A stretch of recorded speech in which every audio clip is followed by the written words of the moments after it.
Вот и все, я его заправил, он поехал дальше. Семена, кстати, остались. Еще, ну, если округлить, 400 литров. Сейчас показывает 398 литров. Так что сеем кукурузу. Еще сеять много.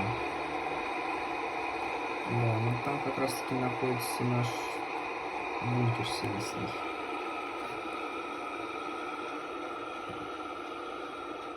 Да. Вот сейчас сеем кукурузу. Досеем, незаметно как уже будет, ну, с мая прям быстро перейдет на июнь. Что будем опять косить, опять делать тюки, опять собирать их.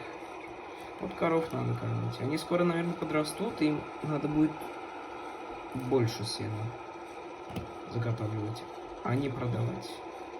Так что вот такой... Ой, надо выключить, а то что бензу расходует.